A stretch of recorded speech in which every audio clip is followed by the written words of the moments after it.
Karel Yuson hindi makakapasok sa guesting ng Dongyan bukas sa It's Showtime.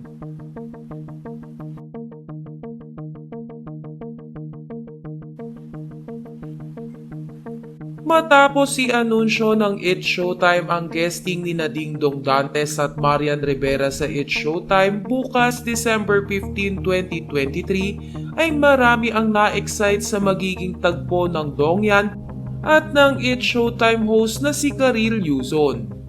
Hindi naman lingid sa kaalaman ng lahat ang naging kwento ng tatlo. Kaya naman ang makita na magsama-sama sila sa national television ay isang kapanapanabik na pagkakataon. Ngunit ang expectation ng mga tao sa pagkikita-kita ni Dingdong, Marian at Karel ay biglang ikinalungkot ng madlang people. Ito nga ay matapos sabihin ni Karel 2 days ago na hindi siya makakapasok sa It's Showtime dahil meron siyang sakit.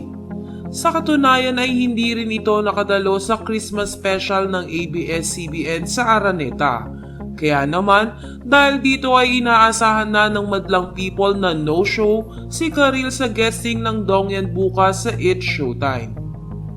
Gayunpaman ay hindi malabo na pilitin ni Karel na makapasok sa It's Showtime.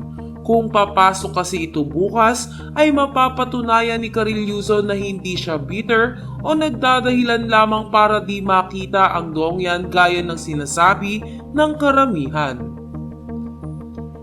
Sa kabilang banda, excited na ang netizens na makita sina Dingdong Dantes at Marian Rivera sa It's Showtime. Anila ay isang history na naman ang mangyayari sa national television. Dahil kung matatandaan ay sina Marian at Dingdong ang hari at reyna ng GMA. Kaya naman ang makita sila sa sikat na noontime show ng ABS-CBN ay talagang patunay na wala ng network wars sa Pilipinas.